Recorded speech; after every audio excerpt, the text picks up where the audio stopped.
Tata Steel workers meet to discuss a rescue package that could cut their pensions. After months of worry and top-level talks, a bitter pill may be the last best deal on the table. And those talks are ongoing. An announcement is imminent. Thousands of jobs depend on what they hear. Also this lunchtime, MPs debate the detail of what they want from the Prime Minister about Brexit as she seeks approval for her timetable for leaving the EU. Football's child abuse scandal moves to Malta as allegations about the behaviour of this British coach on the island are denied. And an emotional farewell to Lusty once the pride of the fleet. HMS Illustrious sails away to an ignominious end.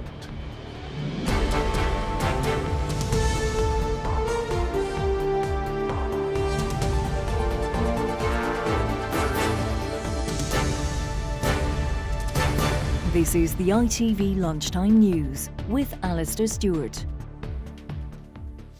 Good afternoon. Mass meetings are expected to begin any moment now in South Wales as steelworkers clinging to their last hope that jobs may be saved hear the details of a rescue package. Months ago, the multinational Tata Steel said their UK plants were no longer viable. They blamed Chinese imports. But attempts at a rescue deal also blamed the costly pension obligations of the group. Well, a new deal is about to be put on the table, which would reduce pension benefits. Bitter for the workers, but it may be the last best deal on offer.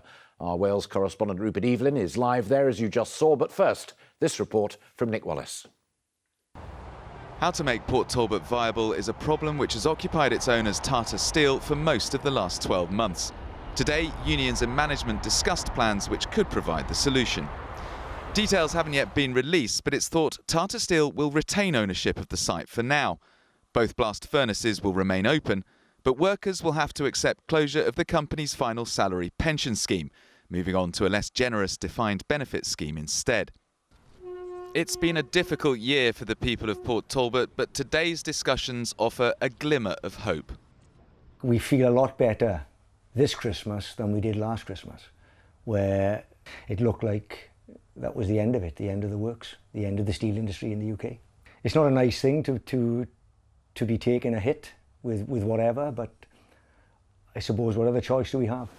Tata employs 7,000 people in Wales and more than 4,000 at Port Talbot, but keeping the steelworks open is about more than just jobs.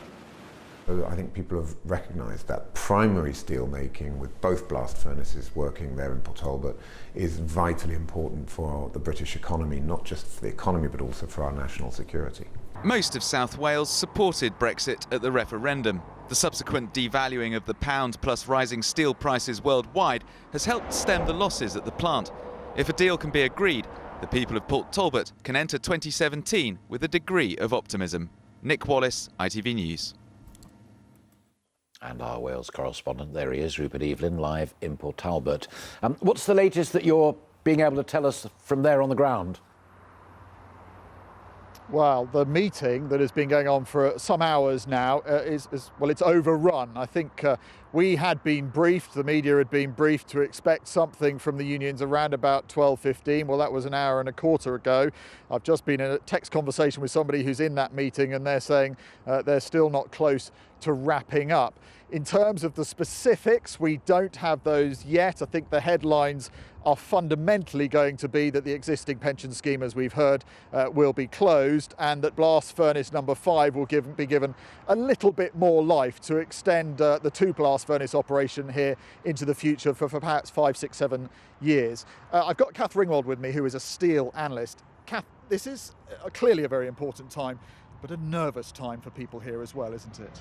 Yes, definitely, and I think today will bring some form of news that may be able to set their minds at rest. The people of Port Talbot have waited for longer than 12 months now to find out what the future for the plant is, and hopefully today we will get news that steelmaking will continue.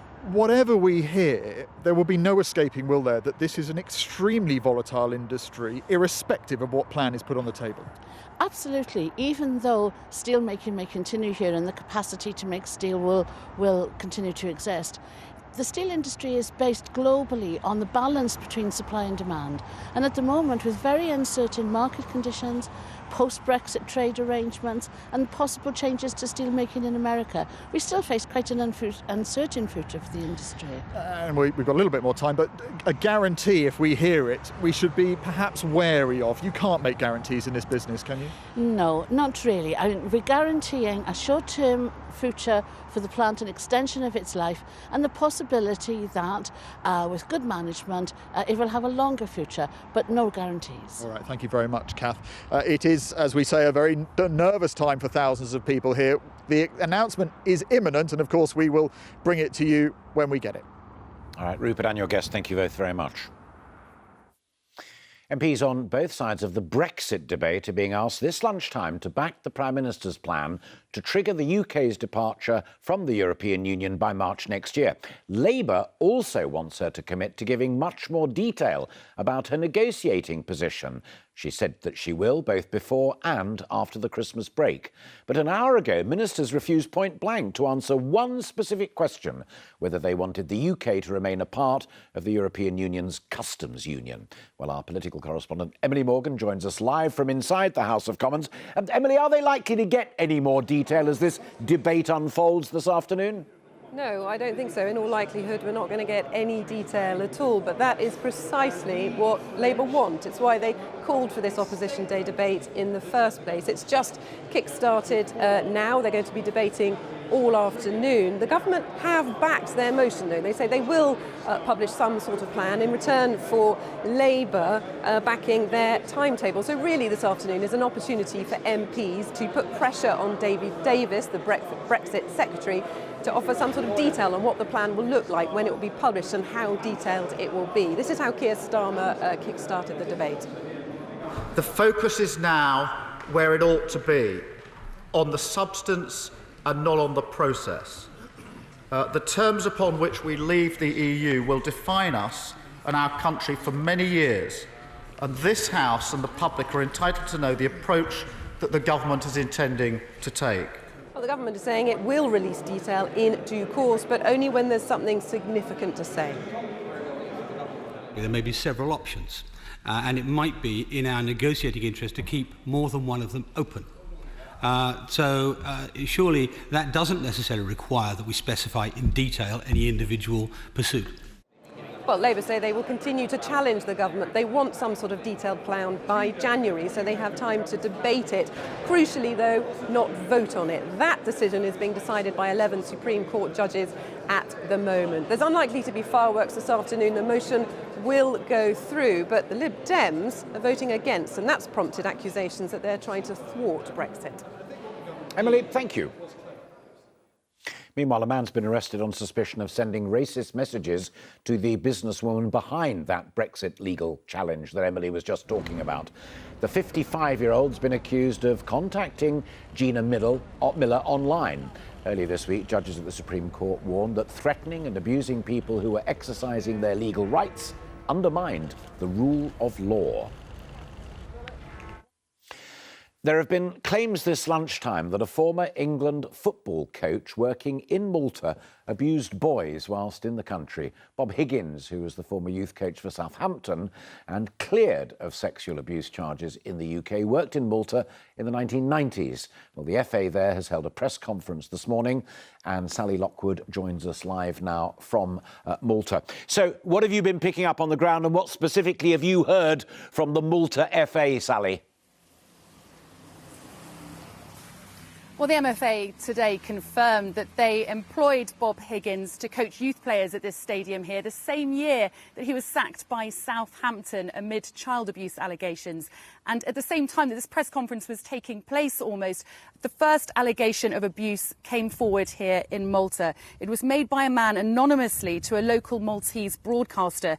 He claims he was abused during the time that Higgins was coaching in the country. Well, the MFA held this press conference to clarify what they did employed and didn't know about Higgins at the time when they offered him this contract. The president said that the first time they became aware that Bob Higgins was involved in a child abuse investigation was when the CEO of the FA at the time wrote them a letter enclosing a newspaper cutting of a report.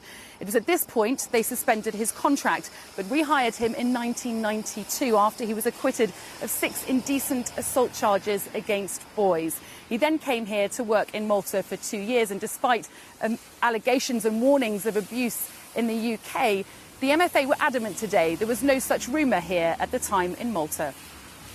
A senior figure in British football has said that rumours about Higgins abusing young players has been rife since the 1980s. Did those rumours never exist in Malta? As far as I'm aware, no. As far as I'm aware, during Mr. Higgins' stay in Malta, we never had a whisper of any incident. Well, within moments of this press conference finishing, the local reporter who'd interviewed this alleged victim came forward to me to say that he'd been coached under Higgins in Malta for 8 months and that he knows of at least one more victim. The purpose of this press conference today is to encourage potential victims like these to come forward. Sally, thank you. After 4 years holding on to the area around its citadel, Syrian rebels have been pushed out of Aleppo's old city.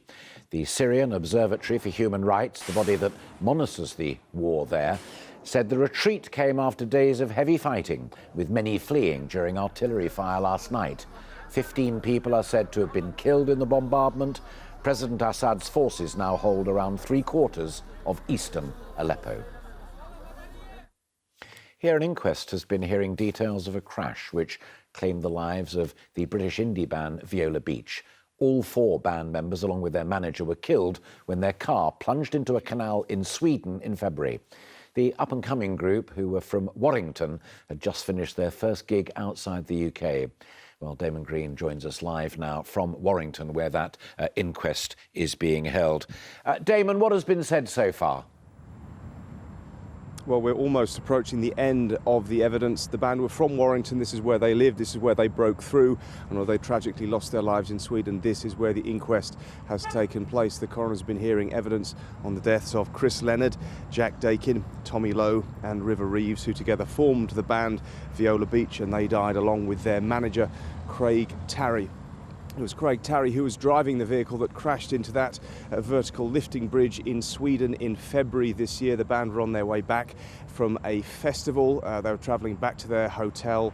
The court seen CCTV images of their car approaching the bridge with warning lights flashing, and seconds later it disappears from view. We've heard evidence from other drivers queuing to pass over that bridge, that warning lights were flashing and that barriers were down. The car braked, it mounted a verge and overtook 2 lines of stationary traffic before striking 2 barriers, striking the bridge and falling 30 metres into the water. Craig Tarry, the driver, was in full control of the vehicle. He had no drugs or alcohol in his system, no mechanical problems with the car.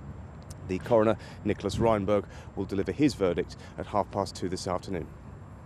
Damon, thank you. Still to come, calls for better care for the parents of sick children. And a final farewell for one of the Royal Navy's best loved ships. But first, the drug firm Pfizer has received a record fine of £84 million for hiking the price of anti-epilepsy tablets by more than 2,000%. The Competition and Markets Authority has described the increases to phenytoin tablets, sodium capsules, as excessive and unfair. Well, our correspondent Rebecca Barry joins me live in the studio now. One step back, why did the price rise so sharply in the first place? Well, just to point out, firstly, that this fine, a total of almost £90 million, is the highest ever imposed under UK competition law, and that reflects just how seriously the regulator is taking this issue. The drugs firms Pfizer and Flynn Pharma dramatically increased the price of an anti-epilepsy drug, costing the NHS and in turn the taxpayer tens of millions of pounds. Now, this drug, phenytoin, is used by around 48,000 people in the UK to prevent and control seizures. Pfizer used to sell the drug for just £2.83 until it sold the distribution rights to another company, Flynn Pharma. Then overnight, both firms ramped up their prices and the NHS had to pay £67.50 for the same drug under a different name. That represented an extraordinary price hike of up to 2,600%. Now, the regulator says that Pfizer, by debranding the drug and making it generic, avoided a pricing cap, which had been agreed between the NHS and the drugs industry.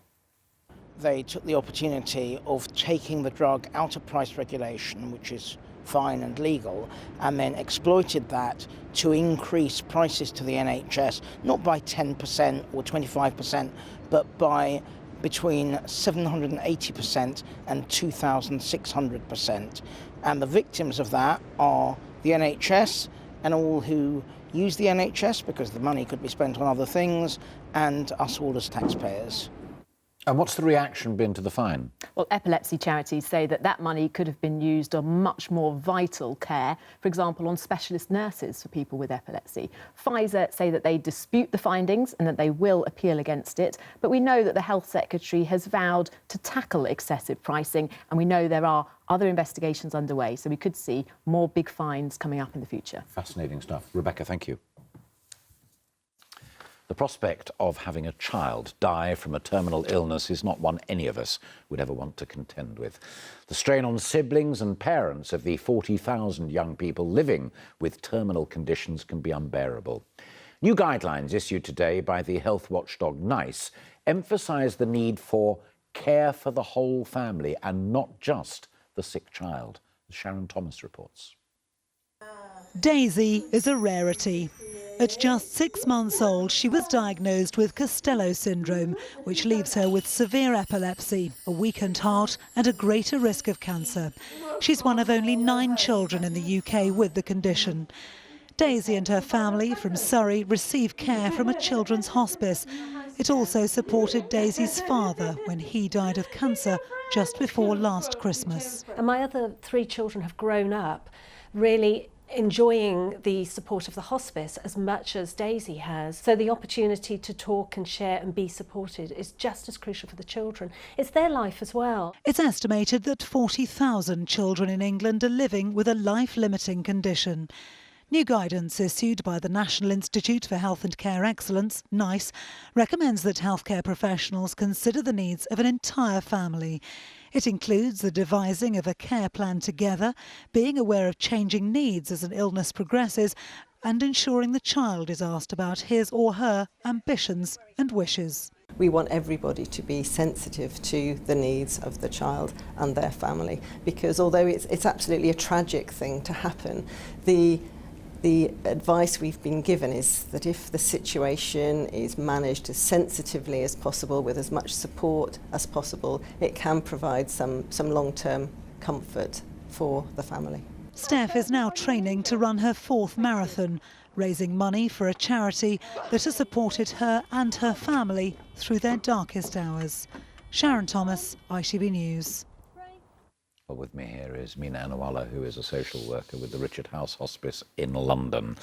Why, for so many families, is this going wrong?